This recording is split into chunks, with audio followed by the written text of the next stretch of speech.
तो 8 सीटों के वोटिंग परसेंटेज अगर 11 बजे तक की बात की जाए, 11 बजे तक वोट परसेंटेज आ चुका है। हालांकि जो प्रतिशत सामने आए हैं, वोटिंग कहीं ना कहीं अब तक कम हुई है, और सबसे ज्यादा वोटिंग अमरोहा में हुई है और सबसे कम वोटिंग बागपत में हुई है। अब हालांकि कहा जा रहा है कि महिलाएं जो है वो अपना काम खत्म करके घरों से बाहर आएंगी, और इसके साथ ही क्योंकि फिलहाल गर्मी बहुत ज्यादा है, शाम के समय भी लोगों का घर से निकलना ज्यादा होता है, और ऐसे में कहा जा रहा है कि जो सेकंड हाफ है तब वोटिंग प्रतिशत में बढ़त देखी जाएगी। हालांकि लगातार वोटिंग जारी है।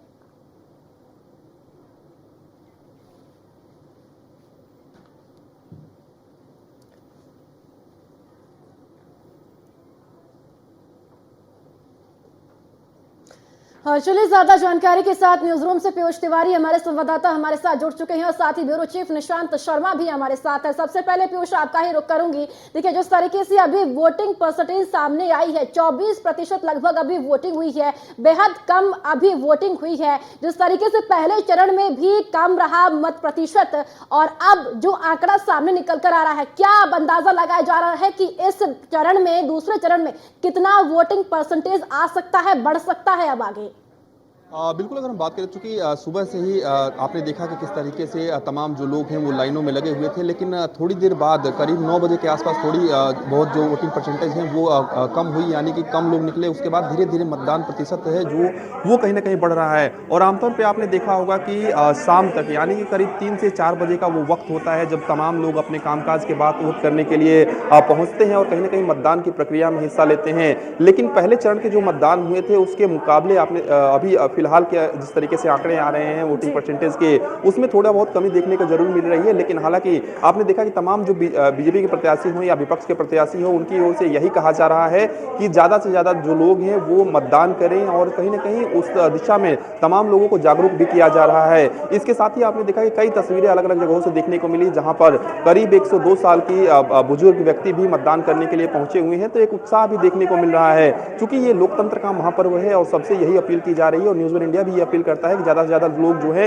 वो घरों से निकले और मतदान प्रक्रिया में हिस्सा लें, क्योंकि एक एक वोट जो है वो काफी कीमती होता है और एक एक वोट सरकार बदलने की कहीं ना कहीं क्षमता रखता है। तो निश्चित रूप से, चूंकि अभी वोटिंग परसेंटेज थोड़ी बहुत कम जरूर नजर आ रही है, लेकिन उत्तर प्रदेश के लिहाज से अगर हम बात करें तो लगातार अभी भी तमाम जो बीजेपी के प्रत्याशी हैं वो भी इसमें जुटे हुए हैं। इसके साथ ही जो विपक्ष के प्रत्याशी हैं वो भी इसमें जुटे हुए हैं कि ज्यादा से ज्यादा जो वोटिंग परसेंटेज हो वो हो, और कोशिश यही रहती है प्रत्याशियों की कि उनके पक्ष में मतदान हो। इसके साथ ही आपने देखा कि तमाम जगहों पर व्यवस्थाएं भी की गई है किस तरीके से कि जो भी मतदान करने व्यक्ति जा रहा है उसको किसी भी तरीके से दिक्कत समस्या ना हो। खासतौर पे पर्ची दी जा रही है कि वो उसे अपना बूथ पहचानने में भी दिक्कत ना हो। तो निश्चित रूप से मतदान की प्रक्रिया जो है वो चल रही है, और छिटपुट घटनाओं को छोड़ दिया जाए तो सुचारू रूप से अभी मतदान चल रहा है। जी, ठीक है, ठीक है पीयूष, लौटेंगे आपके पास। ब्यूरो चीफ निशांत शर्मा हमारे बीच जुड़े हुए। निशांत जी, क्योंकि नोएडा को आप करीब से जानते और समझते भी है, अभी तक के गौतम बुद्ध नगर में मतदान प्रतिशत की बात की जाए 23 से 24% के बीच में रहा है। ऐसे में आपको क्या लगता है कि ये वोटिंग प्रतिशत अब समय के साथ आगे बढ़ेगा, या फिर ये कम वोटिंग प्रतिशत का कारण क्या रहा है? देखिए, बिल्कुल जिस तरीके से कहा जा सकता है कि लगभग अब तक जो देखा जा रहा है 24.48 जो वोटिंग प्रतिशत देखा गया है। हालांकि लगातार जो है प्रशासन के द्वारा जो है वोटिंग प्रतिशत बढ़ाने को लेकर तमाम तरीके की तकनीकी अपनाई गई हैं। जिले के अंदर जो है लगातार अपील की गई है, अधिकारी लगातार अपील करने जा रहे हैं। हालांकि हाई राइज सोसाइटी में जो देखा जा रहा है, नोएडा के अंदर 52 हाई राइज सोसाइटी के अंदर पहली बार बूथ बनाए गए हैं, 52 और 48 बूथ जो है ग्रेटर नोएडा के अंदर बनाए गए हैं, जिससे वोटिंग जो प्रक्रिया है वो कहीं ना कहीं जो है ज्यादा हो, लगातार जो है वोटिंग हो। हालांकि अब तक जो है आंकड़ा कम देखा गया है। हालांकि जिस तरीके से देखा जाए, और जो देहात एरिया है जैसे बुलंदशहर की जो 2 विधानसभा है, सिकंदराबाद और जो खुर्जा, उनके अंदर सबसे ज्यादा जो है वोटिंग प्रक्रिया देखने को मिली है। मतदाता जो है सबसे ज्यादा वोट डालते हुए देखने को मिले हैं। उसके अलावा जो है खुर्जा के अंदर, सिकंदराबाद के अंदर, जेवर के अंदर, दादरी के अंदर जो है कहीं ना कहीं वोटिंग देखने को मिली है। खासकर जो नोएडा सिटी है, नोएडा के अंदर जो है कहीं ना कहीं वोटिंग प्रक्रिया बहुत कम देखने को मिली है। हालांकि जो प्रशासन के अधिकारियों का साफ कहना था कि लगातार अपील की जा रही है, किसी को कोई दिक्कत ना हो। टेक्निकल ऐप भी बनाए गए हैं और लगातार जो है सोशल मीडिया के माध्यम से और जनता के बीच में अपील करने का काम किया जा रहा है। हालांकि जो आंकड़ा है, जो मेन आंकड़ा है, वो लगभग 4 बजे तक सामने देखने को मिलेगा कि रिजल्ट जो है पिछली बार से कम रहा या इस बार ज्यादा रहा। तो कहीं ना जी चलिए ठीक है निशांत जी, फिर से आपके पास लौटेंगे। मेरठ से अतुल शर्मा हमारे साथ है। अतुल, मेरठ का जिक्र कीजिए, तस्वीरें बताइए कि इस वक्त क्या तस्वीर देखने को मिल रही है, वोट प्रतिशत कितना बढ़ता हुआ नजर आ रहा है, साथ ही साथ अगर भीषण गर्मी एक तरफ देखने को मिल रही है तो दूसरी तरफ सियासी गर्मी भी चरम पर है। देखिए, कहा जा सकता है कि लोकतंत्र के महापर्व में मेरठ में बढ़ चढ़ के लोग हिस्सा ले रहे हैं। उसी बीच अगर बात की जाए तो अभी तक की 11 बजे तक 25.66% जो प्रतिशत है वो मतदान हो चुका है। लगातार प्रशासन लोगों से अपील कर रहा है, जनप्रतिनिधि लोगों से अपील कर रहे हैं। फिलहाल हमारे साथ हैं राज्यसभा सांसद कांता कर्दम जी। मैडम, बहुत बहुत स्वागत है आपका न्यूज़ 1 इंडिया पर। लोकतंत्र का महापर्व है, क्या कहेंगे इसको लेकर आप? सब लोग नमस्कार। पहले तो सब लोग अपने घर से निकलें और वोट डालें, अपने मत का प्रयोग करें। देखिए, जैसे कि इन 10 सालों में आदरणीय मोदी जी ने जिस तरह से देश को मजबूत करा है वो सभी लोग जानते हैं। एक भारतीय जनता पार्टी ऐसी है जो देश हित की बात करती है। आपने भी मतदान किया है, किन मुद्दों को लेकर के मतदान किया गया? देखिए, विकास के मुद्दे को लेकर बहुत बड़ा विकास का मुद्दा है। यहाँ आतंकवाद मुक्त ये देश है और इस देश की अर्थव्यवस्था बहुत सुधरी है और सबका साथ सबका विकास के साथ में भारतीय जनता पार्टी काम रही है और सरकार काम कर रही है। मतदान प्रतिशत की बात की जाए तो कहीं ना कहीं अभी तक 25% मतदान हुआ है। 11 बजे अब 12:30 बजे का वक्त हो चुका है। लोग घर से बाहर नहीं निकल पा रहे हैं, भीषण गर्मी इस वक्त देखने को मिल रही है। निकलेंगे, सब निकल रहे हैं घर से। आप देखिए कितने लोग खड़े हुए हैं यहाँ पर, निकल रहे हैं, धीरे धीरे लोग जा रहे हैं घर में बुलाने लिए। इसलिए हम बार बार अपील कर रहे हैं कि अपना मतदान जरूर डालें। वोटिंग प्रतिशत अगर कम रहता है तो क्या भारतीय जनता पार्टी को इसका नुकसान झेलना पड़ेगा? देखिए, भारतीय जनता पार्टी फिर तीसरी बार सरकार बना रही है, ये मान लो आप। मेरठ की बात की जाए, अरुण गोविल को प्रत्याशी बनाया गया, उसके बाद कहीं ना कहीं लगातार लोगों का विरोध देखने को मिल रहा था कि अरुण गोविल की यहाँ पर जन्म हुआ है, शिक्षा यहाँ पर लिए, उसके बाद वो कहीं ना कहीं मेरठ से कनेक्ट नहीं रहे। लंबे समय बाद मेरठ वापस लौटे और मेरठ को अपनी माँ बता रहे हैं, मेरठ को अपनी धरती बता रहे हैं। तो क्या कहना है, किस तरह से अरुण गोविल का जो विरोध था, एक वर्ग विशेष की बात की जाए, ठाकुर समाज बेहद नाराज था, उनको किस तरह से आप साधने का प्रयास कर रहे हैं? देखिए, कोई नाराजगी नहीं है और ये तो विपक्ष का एक कहने वाली बात है, विपक्षी बौखला रहा है। यहाँ कोई नाराजगी नहीं है और भारतीय जनता पार्टी के जो लोग हैं वो हैं और बढ़ चढ़ कर वोट यहाँ मिल रहा है, कोई नाराजगी नहीं है। अरुण गोविल जी को चुनाव लड़ा रहे हैं, सभी जातियाँ चुनाव लड़ा रही हैं, सभी जातियाँ सहयोग कर रही हैं। मेरठ के अगर विपक्षी प्रत्याशी की बात की जाए, सुनीता वर्मा ने अभी आरोप लगाया था कि सरकारी तंत्र का भाजपा उपयोग कर रही है, लगातार उनके लिए चाय नाश्ता भिजवाया जा रहा है, कहीं ना चुनाव आयोग के जो नियम है उनका उल्लंघन किया जा रहा है। क्या माना जाए? 5 साल मेयर रही है वो, 5 साल में दलित समाज से है, 5 साल में कौन सा ऐसे दलित बस्ती आप देख लो मेरठ में घूम के जहाँ उन्होंने विकास किया। कोई भी बस्ती है, पूरा गुंडा राज रखा है उन्होंने और किस तरह से भ्रष्टाचार रखा वो खुला है सबसे, किसे छिपा नहीं है। सुनीता वर्मा कह रही हैं अब की बार हम लाखों वोटों से जीतने जा रहे हैं और मुझे कॉन्फिडेंस है कि भारतीय जनता पार्टी के कई बड़े नेता मेरा सहयोग कर रहे हैं। ऐसा है, वो तो उन्हें ही पता होगा जो वो कह रहे हैं, लेकिन हमारी नज़रों में तो ये है कि भारतीय जनता पार्टी के सभी कार्यकर्ता, सभी लोग अरुण गोविल जी के साथ हैं। क्या लगता है लोकसभा सीट पर क्या जीत हासिल कर पाएंगे? कितनी बड़ी जीत हासिल कर पाएंगे अरुण गोविल? 100% जीतेंगे। अगर राज्यसभा सांसद की बात की जाए, आपकी बात की जाए, किस तरह से लोगों से घर से बाहर निकलने की अपील करेंगे आप? देखिए, मैं तो यही कहती हूँ कि अपने मत का प्रयोग करिए। तो देखिए, कहा जा सकता है कि जिस तरह से अगर बात की जाए लोकतंत्र के महापर्व के हिस्से की बात की जाए तो लोग लगातार अपील कर रहे हैं। सब जनप्रतिनिधि, प्रशासन की अगर बात की जाए, जिलाधिकारी की बात की जाए, एसएसपी की बात की जाए, सभी इस वक्त लोगों से अपील करते हुए नजर आ रहे हैं, घर से बाहर निकलें, मतदान करें। मतदान का महापर्व, इस आज के अगर महापर्व की बात की जाए, मतदान का महापर्व है। और उसी बीच अगर बात की जाए 11 बजे तक मेरे 0.66% मतदान हुआ है। उसी को लेकर के अगर बात की जाए तो यहां पर लोगों से प्रशासन लगातार अपील कर रहा है। कुछ यहां पर जनता है, मतदान करने के लिए पहुंच रहे हैं। क्या नाम है बाबू जी? शंकर साहब। शंकर जी, क्या कहना है, जिस तरह से भीषण गर्मी चरम सीमा पर है और मतदान करने के लिए लोग घर से बाहर नहीं निकल पा रहे हैं? नहीं, जिनको मतदान करना है वो तो निकल ही रहे हैं और डालने भी आ रहे हैं। अच्छा, वोट डालने पहुंच रहे हैं। भाई, क्या नाम है आपका? अपार श्रीवास्तव। अपार जी, क्या कहना है, मतदान करने के लिए पहुंचे हैं, कहीं ना कहीं अगर वोटिंग परसेंटेज की बात की जाए काफी कम देखने को मिल रहा है। कम होगी, बट जिसको आना है आना चाहिए सबको वोट करने। मतदान का महापर्व है, घर से बाहर निकलने के लिए लोगों से अपील की जा रही है। आप प्लीज आएं और वोट करें और अपने कैंडिडेट को जिताएं।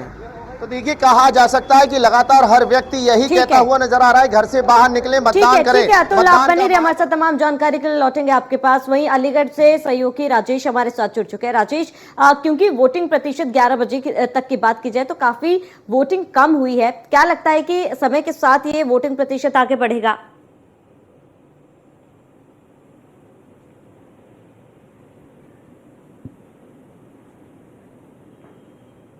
हेलो राजेश, आप तक मेरी आवाज पहुंच पा रही है?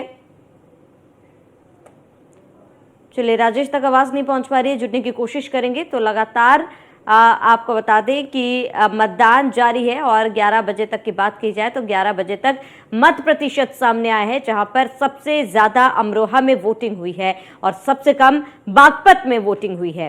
तो लगातार न्यूज़ 1 इंडिया भी अपने दर्शकों से ये अपील करे अपने मताधिकार का इस्तेमाल करें। अलीगढ़ से सहयोगी राजेश हमारे साथ जुड़ चुके हैं। राजेश, अलीगढ़ की बात की जाए, क्योंकि वोट प्रतिशत 11 बजे तक की बात करें काफी कम रहा है वोट प्रतिशत, क्या लगता है अलीगढ़ में क्या कुछ देखने को मिल रहा है? क्या समय के साथ वोट प्रतिशत में बढ़त देखी जाएगी?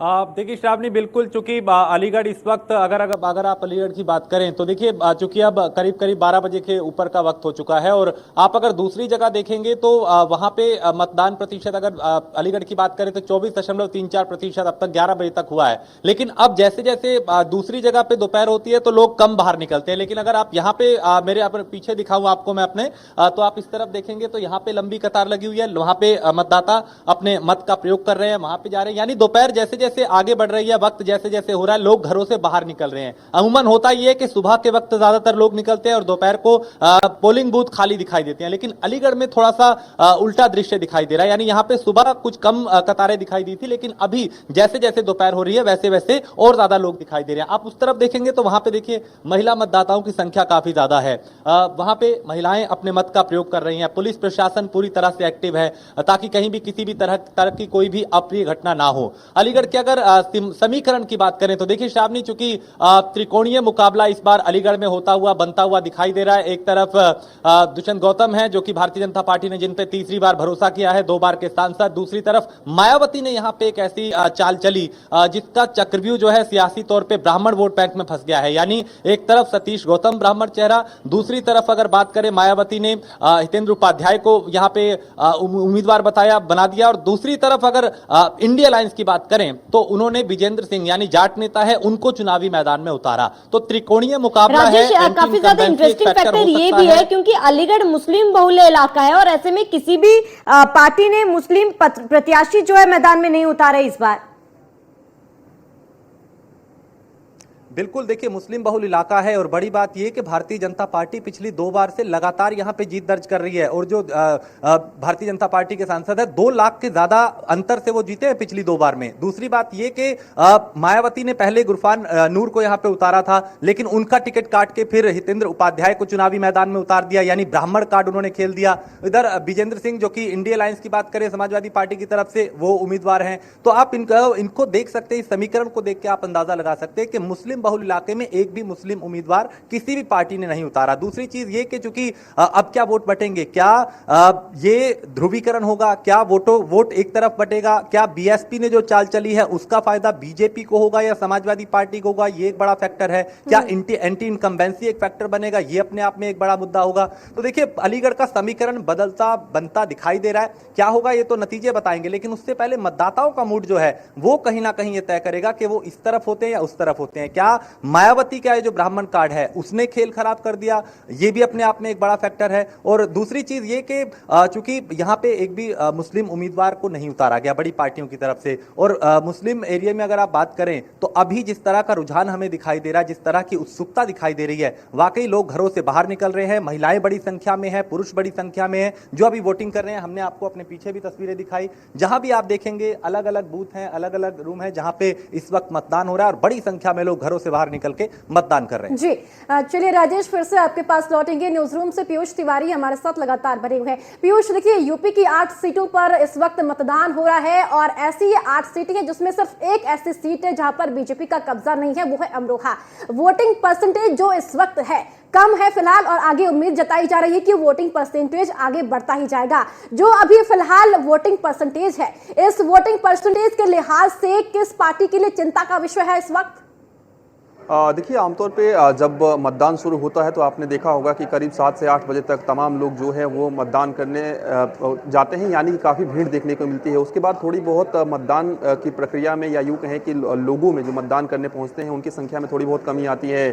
चूँकि अभी फिलहाल तेज़ धूप भी है, शायद इस वजह से लोग घरों से नहीं निकल रहे हैं। और शाम के वक्त आप देखती हैं कि किस तरीके से तमाम लोग घरों से निकलते हैं। कई लोग अपना कामकाज करके जाते हैं, उसके बाद वोटिंग परसेंटेज बढ़ जाता है।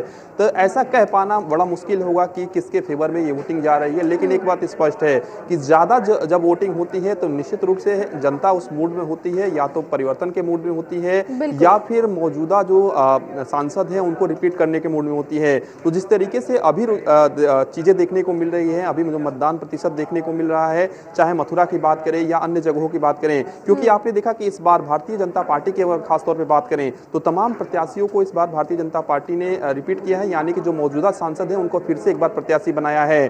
बागपत में करीब 22.74% तक अब तक वोटिंग हुई है। इसके साथ ही मथुरा में अगर हम बात करें तो 24.71% तक अभी तक वोटिंग हुई है, यानी कि उतना कम भी प्रतिशत नहीं है। लेकिन एक बात स्पष्ट है कि जैसे जैसे दिन ढलेगा वैसे वैसे इस मतदान के परसेंटेज में कहीं ना कहीं बढ़ोतरी होगी लगातार, चाहे वो प्रधानमंत्री हो, गृह मंत्री हो, भारतीय जनता पार्टी के राष्ट्रीय अध्यक्ष हो, या विपक्षी दलों के तमाम नेता हो। उनकी ओर से लगातार आपने देखा कि सुबह से ही अपील की गई कि ज्यादा से ज्यादा लोग जो है वो मतदान प्रक्रिया में हिस्सा ले, क्योंकि आमतौर पे आपने देखा होगा कि ये महापर्व है और एक वोट भी काफी महत्वपूर्ण हो। ठीक है पीयूष, हम लौटेंगे आपके पास। अतुल शर्मा लगातार हमारे साथ बने हुए। अतुल, क्योंकि देखिए अब धूप जो है वो कड़ी होती जा रही है और ऐसे में गर्मी भी बढ़ रही है, पोलिंग बूथ पर क्या कुछ व्यवस्थाएं इस वक्त तमाम लोगों के लिए, मतदाताओं के लिए किए गए हैं वहां पर?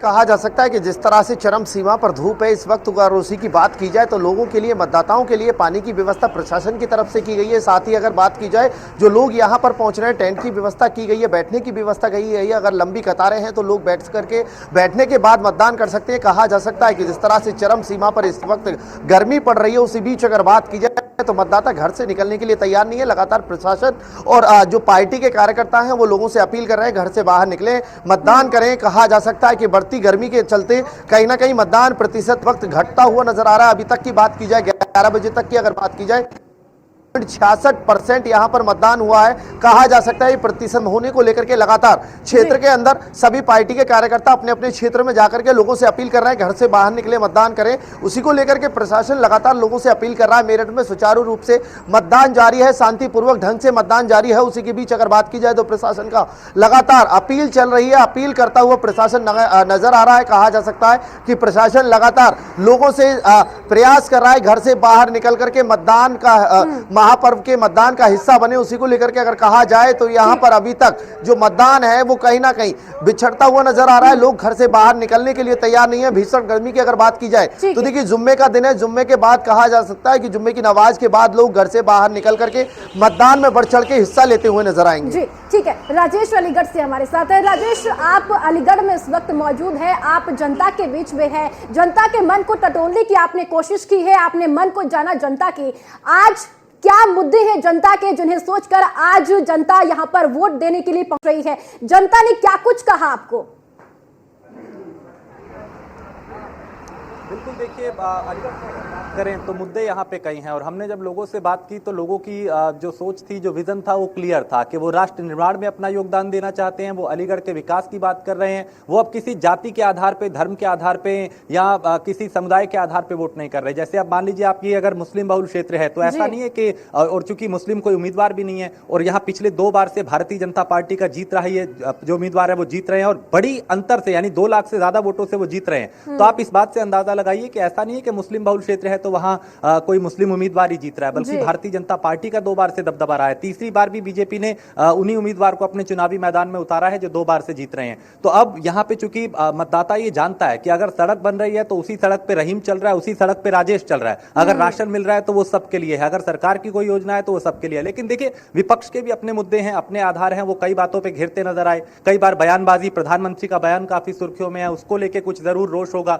और अगर वो क्या क्या वोट में कन्वर्ट होगा, क्या अगर अच्छा काम हो रहा है तो क्या उस पर समर्थन होगा, या कुछ बुरा है तो क्या उसका विरोध होगा। ये अपने आप में कई तरह के समीकरण है। चूंकि अभी आज वोटिंग है, किसी तरह का विश्लेषण करना ठीक नहीं होगा, लेकिन हाँ, चूंकि वोट हो रहा है, मुद्दे कई हैं, राष्ट्र की बात है, निर्माण की बात है, विकास की बात है, कानून व्यवस्था की बात है, कुछ कमियां भी सामने हैं, अलीगढ़ में को भी लेकर भी कई चीजें हैं। चूंकि अलीगढ़ ताला और तालीम दोनों चीजों के लिए जाना जाता है, यानी यहाँ पे तालीम जो है उसको लेकर, यानी शिक्षा, और जो यहाँ के ताले हैं उसके लिए मशहूर है। लेकिन सियासी तौर पे अभी चूंकि अतुल ने भी जिक्र किया कि आज जुम्मे का दिन है और मुस्लिम बहुल क्षेत्र में जाहिर सी बात है नमाज के बाद लोग ज्यादा घर से बाहर निकलते हैं, और अभी तक 24.35% का मतदान 11 बजे तक अलीगढ़ में हुआ है। उम्मीद है कि ये अभी नमाज के बाद लोग और ज्यादा बड़ी संख्या में घरों से बाहर आएंगे और मतदान करेंगे। हालांकि अब भी आसपास अगर हम कई बूथों पे गए हैं, वहां पे भी लोग हैं। सुबह जरूर कुछ धीमा मतदान प्रतिशत चला, लेकिन उम्मीद है कि जुम्मे के बाद, नमाज के बाद एक बार फिर रफ्तार पकड़ेगा और ये प्रतिशत तेजी से आगे बढ़ेगा। जी ठीक है राजेश, आप बने रहे हमारे साथ, तमाम जानकारी के लौटेंगे आपके पास। पीयूष, आपका रुख करूंगी।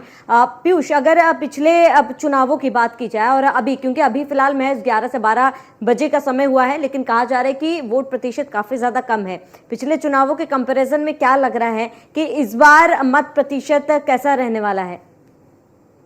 पहले चरण के मतदान को भी आपने देखा कि किस तरीके से पिछले बार के मुकाबले कई जगहों पर जो मतदान प्रतिशत है वो पहले चरण में भी कम हुए थे। ऐसे में दूसरे चरण में क्या कुछ स्थितियां बनती हैं, और सबसे बड़ी बात है कि इस बार क्या जनता कंफ्यूज है और आखिर क्यों जनता निकलकर वोट नहीं करने जा रही है। लगातार पार्टियों की ओर से अपील किया जा रहा है, इसके साथ ही चुनाव आयोग की ओर से अपील किया जा रहा है, तमाम नेताओं की ओर से अपील किया जा रहा है, लेकिन जो मतदान प्रतिशत है उस पर कहीं ना कहीं पहले के मुकाबले थोड़ी बहुत कमी जरूर देखने को मिल रही है।